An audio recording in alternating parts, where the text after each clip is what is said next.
जब उन्होंने वो बनाया और आज के डेट में उनको नोटिस दी जा रही है कि बिल्डोजर लगा जाएगा, वो भी और बिल्डोजर के पैसे भी देने होंगे। स्टेट लैंड जो होती है अवाम की लैंड होती है। इसमें रेगुलराइजेशन का प्रोसेस हुआ था 2001 में। रोशनी एक्ट जो था स्टेट लैंड को ही रेगुलराइज कर रहे थे।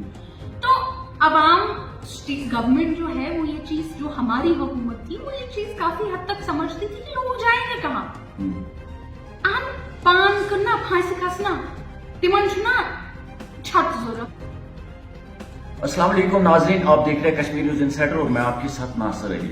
लगातार जम्मू एंड कश्मीर में नोटिस मिली जा रही है और आपको बता दें कि काचराई लैंड हो, स्टेट लैंड हो या रोशनी लैंड हो, लोग इसके बारे में जो है काफी ज्यादा परेशान है और पब्लिक डोमेन में ये बात जब आई, लोगों में काफी परेशानी जो है वो उठ रही है। इस हवाले से आज हमारे साथ बातचीत करने के लिए JKNC के सीनियर लीडर यानी कि कदावर लीडर और साथ साथ जम्मू कश्मीर की स्पोक्स पर्सन इफ्रा जी हमारे साथ मौजूद है। इफ्रा जी, आपका बहुत बहुत शुक्रिया वक्त देने के लिए। शुक्रिया मुझे बुलाने के लिए। जी मैम, जैसे कि पब्लिक में लगातार नोट्स भेजे जा रहे हैं, हुक्मनामे भेजे जा रहे हैं, तो इसके बारे में आप क्या कहेंगे? देखिए, अगर आप देखेंगे एक एक नोटिस, आज तो ये लैंड का नोटिस आया है, इससे पहले नौकरियों का नोटिस आया, उससे पहले जमीन जो है यहाँ कोई भी खरीद सकता है उसका नोटिस आया, किसी दिन नोटिस आता है, हर रोज नोटिस आते हैं कि लोगों को नौकरियों से बाहर निकाला जा रहा है, उससे पहले नोटिस आते हैं, हर रोज एक एक नोटिस आता है और हर रोज एक एक नोटिस से जम्मू और कश्मीर के लोगों को, हमारे तशख्खुस को दलदल में डुबोया जा रहा है। आज हर चीज को अगर आप देखेंगे, हमारी अब ये लड़ाई हमारे तशख्खुस की लड़ाई बनती जा रही है। हर कोई भी जो नोटिस आता है, ये जो नोटिस हमारे पास आता है, किसी न किसी तरह से, बार बार मैं ये लफ्ज इस्तेमाल कर रही हूँ, किसी न किसी तरह से ये हमारे तशख्खुस पे एक अटैक होता है किसी एंगल से। आप अगर कोई भी इसका एंगल देखेंगे, आज जो ये नोटिस आया है स्टेट लैंड का और कचारी लैंड का और रोशनी लैंड का, ये तीन अलग अलग तरीके की जमीनें हैं। मैं थोड़ा तफसील से बोलना चाहती हूँ। रोशनी एक्ट जो था, रोशनी एक्ट में कहा गया कि जो लोग यहाँ पे गरीब लोग हैं, चूंकि गरीब लोगों को हमारे देश के कॉन्स्टिट्यूशन ने एक राइट दिया है कि हर directive principles of state policy हमारे कॉन्स्टिट्यूशन का एक पार्ट है। उसमें लिखा हुआ है जो ये गरीब इंसान है, इस गरीब इंसान को एक अच्छी जिंदगी होनी चाहिए। ये सरकार का फर्ज है गरीबों के लिए एक अच्छी जिंदगी मुहैया करना। आप भी समझते हैं, हम भी समझते हैं कि जब गरीब अच्छी जिंदगी की बात आती है, उसमें एक सर पे छत होना बहुत जरूरी होती है। पहली बार शेख मोहम्मद अब्दुल्ला साहब थे जो ये चीज बखूबी समझते थे, उन्होंने लैंड रिफॉर्म्स लाए। ये हमारी बदकिस्मती है कि हमारी कौम को अंधा कर दिया गया है। हमारी कौम वो कौम है जिसे आज अपनी तारीख का एक डेट भी नहीं पता होगा। हमें अंधा कर दिया गया है, इसलिए बार बार मुझे ये बोलना पड़ता है। लैंड रिफॉर्म्स जो थे, लेकिन जो जानने वाले होंगे वो समझेंगे, लैंड रिफॉर्म्स एक्ट जो आया, land to the tenant act, उसमें शेख साहब ने कहा जो ये गरीब इंसान आज इस जमीन पे काम करता है, ये आधी जमीन इसकी होगी। एक दिन में हजारों लाखों कनाल जमीन जो है गरीबों को दी गई। आज अगर आप गाँव में जाएंगे ना साहब, गाँव में ज्यादा खुशहाली है बनिस्बत शहर के। और आप अगर बोलेंगे क्यों है, हमारे गाँव में लोग भूख से क्यों नहीं मरते हैं, जबकि बिहार के, उत्तर प्रदेश के, बंगाल के गाँव में लोग भूख से मरते हैं, माल न्यूट्रिशन डेथ्स होती है, जम्मू और कश्मीर में क्यों नहीं होती है? कभी आपने सोचा है कि जब दिल्ली आप जाते हैं, आप देखते हैं, आप में से बहुत लोग दिल्ली गए होंगे, आपने देखा होगा सड़कों पे लोग सोते हैं, स्लम्स में लोग रहते हैं, आपने देखा होगा झुग्गी झोपड़ियां बोलते हैं, पॉलिथीन से मकान बनाया होता है। कभी आपने ये सोचा है कि जम्मू और कश्मीर में स्लम्स क्यों नहीं है, यहाँ पे उस हद तक गुर्बत क्यों नहीं है? क्योंकि वो शेख साहब ने जो land to the tenant act लाया था कि जमीन जो है यहाँ की गरीबों को दी जाए, हजारों लाखों कनाल डिस्ट्रीब्यूट हुआ। उसके बावजूद लेकिन हमने देखा जब आगे आगे गुर्बत बढ़ती गई, आगे आगे बढ़ती गई, कुछ लोग फिर से आते गए जो गरीब थे, जो जमीन नहीं खरीद सके, उनके अंदर रोशनी एक्ट लाया गया। रोशनी एक्ट जो था उसमें इन लोगों ने बाज़ाबिता जमीन के कुछ पैसे सरकार को दिए और सरकार ने ये जमीन इन लोगों को दे दी वापस कि आप लोग, चूंकि आप लोग इस जमीन के हकदार हैं, आप लीजिए। आज इन्होंने अपने घर भी बना लिए इस जमीन पे, इन्होंने पैसे भी गवर्नमेंट को दे दिए, लेकिन आज इनको गवर्नमेंट, बीजेपी की गवर्नमेंट बोलती है अब ये लाखों का नाला तो वापस निकालना है, आपके घर डिमोलिश करेंगे हम एक एक, क्योंकि ये जी हम इससे खुश नहीं है। ये कैसी, ये क्या रूल है, ये कैसी समझदारी है कि अगर इसमें सरकार कहती है कि इसमें जो कुछ लोगों ने घपला किया, तो ठीक है, जिन लोगों ने घपला किया आप आइडेंटिफाई कीजिए, हम कहते हैं हम आपका साथ देने को तैयार है। जिन लोगों ने, अगर कुछ लोगों ने गलती की है, गरीब नहीं थे, आप उनको जेल लीजिए, हम आपका साथ देंगे। लेकिन गरीबों के घरों पे आप बुलडोजर चलाने निकले हैं, ये कौन सा इंसाफ है? उसके बाद स्टेट लैंड और कचारी लैंड जो है, अक्सर गाँवों में जो हमारे स्टेट लैंड, कचारी लैंड पे लोगों ने घर बनाए हुए हैं, क्योंकि इतनी जमीन और इतना पैसा और ना तो इतनी समझ थी लोगों को। ये जमीन होती थी, ये बाप के नाम पे थी, कौन सी लैंड थी, कैसी थी, किसी को पता भी नहीं है, बेचारों ने घर बना दिया क्योंकि ये जी हमारे पास इतने साल से कब्जे में है। कौन अब तहसीलदार के पास रोज रोज जाएगा कि बताइए जमीन का नक्शा क्या है? बहुतों के पास तो पेपर भी नहीं है, इतनी एजुकेटेड कौम नहीं है। आज सरकार बोल रही है कि इन हजारों लोगों, करोड़ों लोगों को हम फिर से आप निकल जाइए। ठीक है साहब, ये लोग निकल जाएंगे, आप इनको कहीं पे जमीन दे दीजिए, मैं आपको आपके घर से तो नहीं निकाल सकती हूँ। अगर सरकार का हक है कि वो अपनी स्टेट लैंड वापस ले सकती है, तो क्या एक गरीब का हक नहीं है कि वो सरकार से एक टुकड़ा जमीन मांग सकता है? ये जमीन सरकार की तो नहीं है ना, ये जमीन अवाम की है। कोई पब्लिक प्रॉपर्टी जो होती है वो सरकार का कुछ नहीं होता है, सरकार की कोई प्रॉपर्टी ही नहीं होती है। सरकार में लोग 5 साल रहते हैं, 6 साल रहते हैं, फिर रिप्लेस होते हैं, फिर 5 साल रहते हैं, फिर रिप्लेस होते हैं। सरकार में जो लोग होते हैं वो अवाम की प्रॉपर्टी की चौकीदारी करते हैं, एक तरह से ये चौकीदार होते हैं। आप चौकीदारी लोगों को कह रहा है, मालिकों को कह रहा है उठो निकलो, मैं बुलडोजर चलाने निकला हूं। ये किस साइड का इंसाफ है, कौन सा इंसाफ है, मुझे समझ नहीं आ रहा। और जिन लोगों को नोटिस आएंगे, मैं उन लोगों से कहना चाहती हूँ कि आप बिलखुसूस अपने वकीलों से बात करें, और अब उन लॉयर्स से कहना चाहती हूँ कि ओल्गा टेलिस जजमेंट जो हमारे सुप्रीम कोर्ट ऑफ इंडिया ने, जो हमारे देश के सबसे बड़े अदालत ने ओल्गा टेलिस जजमेंट दिया है, उस जजमेंट में साफ साफ तौर पे लिखा गया है कि आप तब तक किसी को नहीं हटा सकते अपनी जमीन से या उसका घर डिमोलिश नहीं कर सकते जब तक आप राइट टू उसे एक अल्टरनेटिव अरेंजमेंट नहीं बनाए। इधर से यहाँ पे एक बात मैं आपसे समझने की कोशिश करूंगा, जनरल पब्लिक और एडमिनिस्ट्रेशन के बीच में इस मामले पे क्लैशेस हो सकते हैं, यानी कि रोड पे आ सकते हैं। क्या आपकी पार्टी उस टाइम पे शाना बशाना पब्लिक के लिए प्रोटेस्ट करने के लिए तैयार होगी? देखिए, रोड पे आने, जब हम रोड पे आने की बात करते हैं, 2 तरह से रोड पे आना होता है जी। एक रोड पे आना होता है पीसफुल, पुरअमन तशद्दुद जिसे कहते हैं, सॉरी पुरअमन जुलूस जिसे कहते हैं।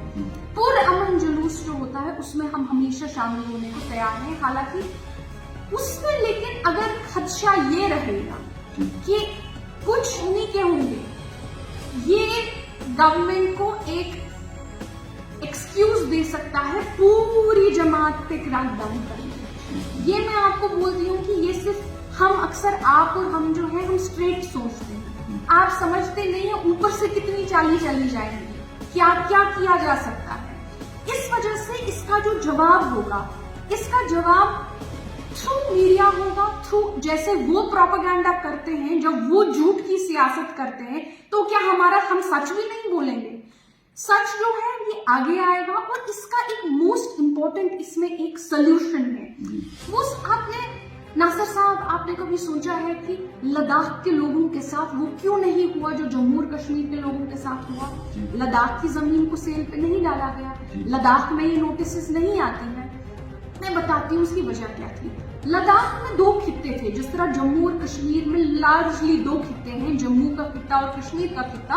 लद्दाख में 2 खित्ते थे, लेह का खित्ता था और करगिल का खित्ता था। ये लोग आपस में लड़ाई करते रहते थे, आपस में टकराव थी, क्योंकि लेह जो था वो बुद्धिस्ट मेजोरिटी था, करगिल जो था ये मुस्लिम मेजोरिटी था। तो आपस में जो रहता है वो इनका आपस में क्लैश सा रहता है। लेकिन एब्रोगेशन के बाद ये समझ गए कि दुश्मन लेह का वाले का दुश्मन करगिल वाला नहीं है और करगिल वाले का दुश्मन लेह वाला नहीं है। करगिल वाले की जमीन लेह वाला नहीं खाएगा, लेह वाले की जमीन करगिल वाला नहीं खाएगा। ये लोग ये समझ गए और इन लोगों ने यूनाइटेड फ्रंट प्रेजेंट किया बीजेपी के खिलाफ। जम्मू और कश्मीर में हम देखते हैं कि जो पुरानी सियासत थी वो अभी तक खत्म नहीं हो रही है। जो लोगों की पुरानी मेंटालिटी थी वो कहीं ना कहीं अभी तक मुझे दिख रही है। जम्मू और कश्मीर के लोगों को ये चीज अब समझनी चाहिए कि जम्मू वाले की जमीन, उसका कल्चर, उसकी नौकरी कश्मीर वाला नहीं खा रहा। कश्मीर वाले को ये समझना चाहिए कि उसकी जमीन, उसकी नौकरी, उसका तशक्कुस जम्मू वाला नहीं खा रहा। हम कश्मीरी जम्मू जाते हैं विंटर के लिए, वापस आ जाते हैं। जम्मू वाले समर में यहाँ घूमने आ जाते हैं, वापस चले जाते हैं। हम लोगों ने कभी एक दूसरे का नहीं खाया और आज हम लोगों की जो लड़ाई है ये एकजुट लड़ाई लड़ने की जरूरत है। और जब मैं लड़ाई का लफ्ज का इस्तेमाल करती हूँ, मैं बार बार कहती हूँ ये पुरअमन लड़ाई होगी, आईनी लड़ाई होगी, कानूनी लड़ाई होगी, बैलेट के जरिए लड़ने वाली लड़ाई होगी। लेकिन ये आज इन दोनों खितों को, और इन खितों में मैं पीर पंजाल की बात भी करती हूँ, चुनाव वाली की बात भी करती हूँ, आज मैं कहती हूँ दोनों को क्यों, आज इन सभी खितों को ये चीज समझने की जरूरत है कि ये जो आज की आगे की जो मुहिम चलेगी ये साथ में यकजा होकर चलेगी। और हम लोगों को समझना चाहिए हमारे बीच भी डिविजन्स है। शिया लोग किसी के पीछे, सुन्नी लोग किसी के पीछे, गुजर लोग किसी के पीछे, पहाड़ी लोग किसी के पीछे, है कि नहीं? आप बताइए, पहाड़ी लोग किसी के पीछे, कोई कहता है ये गांव वाले हैं, कोई कहता है ये शहर वाले हैं, शहर वाले कहते हैं ये फलाना है। आज शिया और सुन्नी आप दोनों एक दूसरे का नहीं खा रहे हैं। जब डिमोलिशन ये लोग बुलडोजर चलाएंगे, शिया के घर पे भी बुलडोजर वही चलेगा, सुन्नी के घर पे भी वही बुलडोजर चलेगा। ये लोग कहते हैं अमीर गरीब, हम गुलमर्ग के होटलों से गुलमर्ग वालों को निकालेंगे, वो अमीर लोग। भाई साहब, वो जो अमीर लोग थे ना, वही पैसा सारा इतना पहुंचे, जो प्यारा नहीं पहुंचे, जिसको कश्मीरी में कहते हैं। जब पैसा गुलमर्ग वाला खर्चा था, वही गुलमर्ग वाला यहाँ लाल चौक में आके 10 चीजें खरीदता था। वही लाल चौक वाला सुबह सोस भूरी सहबान, दूध कांदरे सहबान, जो 1000 चीजें खरीदता था। ये पैसा गुलमर्ग का फैलता था। जब गुलमर्ग वाले निकलेंगे, पता नहीं किनको वहां जगह मिलेगी, पैसा भी उन्हीं के साथ चला जाएगा। जो यहाँ पे आज कश्मीरियों को भी समझने की जरूरत है कि हमारे तशख्खुस की आज हमारे तशख्खुस की, इसमें अगर आप एकजुट हो जाओगे तो हो जाओगे। अगर फिर से हम वही पुरानी सियासत करेंगे, लड़ाई वाली सियासत करेंगे, झगड़े वाली सियासत करेंगे, अपने अपने ग्रुप्स वाली सियासत करेंगे, तो हम मिट जाएंगे। आज हमारे पास, मैं साफ साफ तौर पे कहना चाहती हूँ, आज हमारे पास इतिहाद के बगैर और कोई आपके पास ताकत नहीं है। आप कहेंगे कोई बीजेपी से लड़ेगा, नहीं लड़ सकता। एक ही चीज बीजेपी से लड़ती है, इतिहाद और वोट डालना। वहां जाके वोट, मुझे मेरे साथ में मेरी एक फ्रेंड है, छोटी लड़की है, छोटी सी बच्ची है, वो मुझे कहती है उसका ये प्रॉब्लम हो गया कि जीएमसी वालों ने सीटें दे दी बाहर के मेडिकल स्टूडेंट्स को और उसमें वो गिर गई। तो वो रोते रोते मेरे पास आई और उसने कहा, इफ्रा दीदी कोई चारा है, कोई फ्यूचर है हमारा? तो मैंने उसको बोला, आपने वोटर कार्ड बनाया है?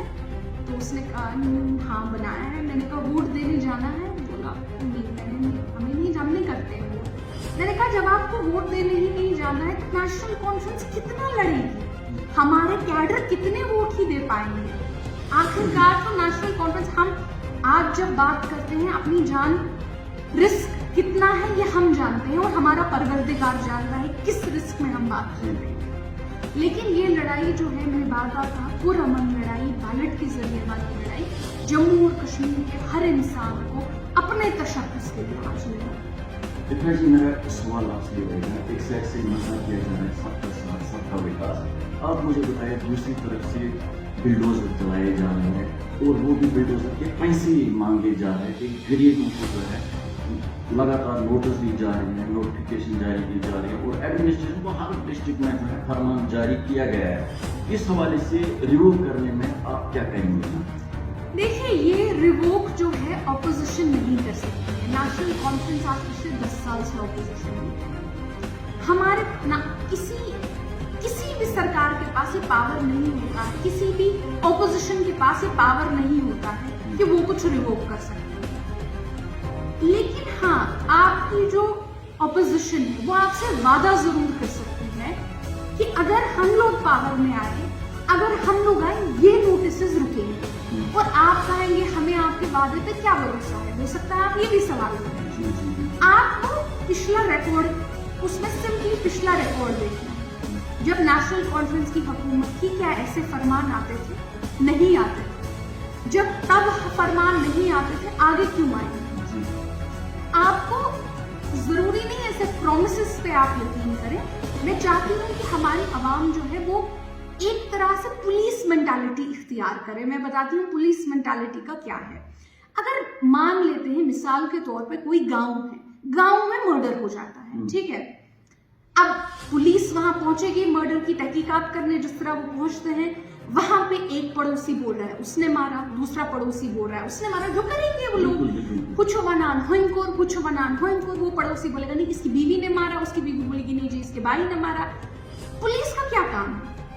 पुलिस का काम है बैठ के सबूत जांचना, देखना कि उसकी बात सही, उसका क्रॉस एग्जामिनेशन।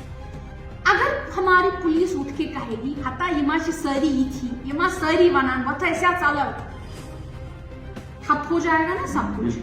फिर तो फ्यूचर ही नहीं है। और जिसने मर्डर किया होगा उसको एक एनकरेजमेंट मिलेगी कि आगे भी मर्डर कर सकते हैं, क्योंकि इल्जाम तो ये हर किसी पे लगता है, मुझे तो कोई ढूंढेगा ही नहीं। यही कहीं ना कहीं हमारे अवाम में कुछ लोग हैं जिनके दिमाग में ये डाला जाता है कि ये सब ऐसे ही है। जब पॉलिटिशियंस बात करते हैं ये सब ऐसे ही बात करते हैं। आप लोगों को पुलिस का रोल अदा करना है। आपको अपने बच्चों का, हमारी कौम का फ्यूचर, एक वोटर को बचाना होता है, अवाम को बचाना होता है। आपको बैठ के हिस्ट्री निकाल के देखनी है कि जो आज इफ्रा जान ने बोला क्या ये सच है कि नहीं, क्या इसमें सच्चाई किस हद तक है। आपको ये नहीं करना है आपने क्या किया, आपने क्या किया। आपको इंटेलिजेंटली देखना है कि सवाल क्या कर सकते हैं, कहाँ पे हम इनको घेर सकते हैं। लेकिन अगर हमारी आवाम ने ही कहा कि ये सब सेम है, चलो इलेक्शन के दिन हम सो जाते हैं, हमको वोट देने की क्या जरूरत है, तो जिसने ये बर्बादी जम्मू और कश्मीर में की है, जिस पॉलिटिकल पार्टी ने, उस पॉलिटिकल पार्टी की जीत हो जाती है। क्योंकि कहीं ना कहीं सभी लोग बुरे बन जाते हैं और जो एक्चुअली कसूरवार होते हैं उनसे कोई सवाल करने वाला नहीं होता। और जो ऑर्डर मैं आज आपके चैनल से प्रॉमिस करती हूँ लोगों को कि जो ऑर्डर बीजेपी की गवर्नमेंट ला रही है यहाँ के लोगों की डिसएम्पावरमेंट के लिए, ये एक ऑर्डर वापस लिया जाएगा। जब नेशनल कॉन्फ्रेंस की गवर्नमेंट, जब हमारे पास ये अवाम हमें ये पावर देगी वापस लेने का। अभी हमारे पास अवाम ने इलेक्शन ही नहीं है, अभी अब हमारे पास ये पावर नहीं है इन ऑर्डर्स को वापस लेने का। और हम चाहते हैं कि आप हमारा रिकॉर्ड चेक करें। मैं आपको दावत देती हूँ कि कब नेशनल कॉन्फ्रेंस की दौरे हुकूमत में ऐसे ऑर्डर आते हैं, कब नेशनल कॉन्फ्रेंस की हुकूमत में ऐसे मास इविक्शन ड्राइव होती थी, कब नेशनल कॉन्फ्रेंस की हुकूमत में बुलडोजर चलाए जाते थे, कब नेशनल कॉन्फ्रेंस की हुकूमत में हमारी जमीन को सेल पे लगाया जाता है। नेशनल कॉन्फ्रेंस में जो बेघर बेसी लोग हैं या जिनको रोशनी एक्ट के तहत जमीन दिया जाता था आपकी हुकूमत में? देखिए, नेशनल कॉन्फ्रेंस जो है हमारे पास हमेशा एक रिहेबिलिटेशन पॉलिसी रही है। रिहेबिलिटेशन का मतलब है कि जो भी गरीब इंसान है इसको जमीन देनी है। ये रोशनी एक्ट था और ये 2001 में एक्ट आया था और ये चलता आया था। हर गवर्नमेंट ने इसमें किया था, नेशनल कॉन्फ्रेंस ने भी किया था। अगर 370 को किसी ने लाया, 370 क्या था यहाँ की, लेट्स टॉक एक कॉमन इंसान की बात में, लीगली छोड़िए, कॉन्स्टिट्यूशनली छोड़िए, राहत सतत क्या हुआ इस मोमेंट में? राहत सतत हुआ कि यूसीएटू की गरीब इंसान छो, यूसीएटू की इंसान छो, ये कि किम रिसोर्सेस चाहे सो ये जमीन आए से आब आए से नौकरी आए से पोस्ट आए से इसी इंसान का कोई बाहर का के डोमिसाइल नहीं बन सकता, कुछ नहीं कर सकता। 370 किसने लाया? किस हुकूमत ने इसके लिए लड़ाइयाँ जुस्तजू की? कौन सी गवर्नमेंट थी जो 370 के लिए यहाँ के तशख्खुस के लिए 20 साल जेल गई? सर आप मुझे एक प्राइम मिनिस्टर दिखाइए, क्यों तब तो शेख साहब प्राइम मिनिस्टर थे। आप मुझे एक चीफ मिनिस्टर दिखाइए, चलिए उनका स्टेचर चीफ मिनिस्टर का ही था। आप मुझे एक चीफ मिनिस्टर दिखाइए पूरे इंडिया में 30 स्टेट्स 70 साल में जो 20 साल जेल गया हो अपने लोगों के लिए, 25 साल जिसने जिंदगी के जेल में गुजारे हो। ये आसान होता है सर ये बोलना कि उसको क्या जेल में था। बात चल रही है स्टेट लैंड के हवाले से, आप मुझे बताइए जब किसी एक गरीब आम यात्री ने उन्होंने 10 मलरे या 5 मलरे में कहीं पे कुछ मकान तामीर किया, उस वक्त की जो एडमिनिस्ट्रेशन है, ब्यूरोक्रेट्स है, सियासतदान है, वो कहाँ थे उस वक्त में जब उन्होंने वो बनाए? और आज के डेट में उनको नोटिस दी जा रही है कि बिल्डोजर लगा जाएगा, वो भी और बिल्डोजर के पैसे भी देने होंगे। स्टेट लैंड जो होती है अवाम की लैंड होती है। इसमें रेगुलराइजेशन का प्रोसेस हुआ था 2001 में। रोशनी एक्ट जो था स्टेट लैंड को ही रेगुलराइज कर रहे थे। तो अवाम गवर्नमेंट जो है वो ये चीज, जो हमारी हुकूमत थी वो ये चीज काफी हद तक समझती थी कि लोग जाएंगे कहाँ। पान करना फांसी कसना तिमन छुना छत जरूरत कोद गसन, आबादी बढ़ रही है कहाँ जाएगा इंसान। ये नेशनल कॉन्फ्रेंस सोचती थी, समझती थी। आज हमारे पास ऐसी हुकूमत आई है जिसको सिर्फ जमीन चाहिए, फिर वो जमीन उसको किसको देनी है, कहाँ देनी है, वो आगे हिस्ट्री हमको बताएगी, आगे का फ्यूचर बताएगा। लेकिन उसको यहाँ के लोगों को इवेक्ट करना है। इनका जो पहले से हम इनका मंशूरा देख रहे हैं, इनका मंशूबा देख रहे हैं, वो यही है। चलिए बहुत बहुत शुक्रिया नाज़रीन किराम हमारे साथ बात करने के लिए। JKNC के national spokes person Jammu and Kashmir के, जो हर बात का जवाब जो है बड़े स्ट्रेट फॉरवर्ड और टू बी ऑनेस्ट से बात कर लेते हैं और हर किसी मुद्दे पे जो है रोशनी डालते हैं, चाहे 370 का आंकड़ा हो, चाहे स्टेट लैंड के हवाले से, या चाहे जम्मू एंड कश्मीर में जो भी कोई इशू होता है। तो सबसे पहले इफ्रा जी की स्टेटमेंट जो है वो स्ट्रेट फॉरवर्ड जो है वो टू बी ऑनेस्टली। तो इफ्रा जी स्पेशली आपका बहुत बहुत शुक्रिया अपना कीमती शेड्यूल टाइम देने के लिए। अल्लाह हाफ़िज़।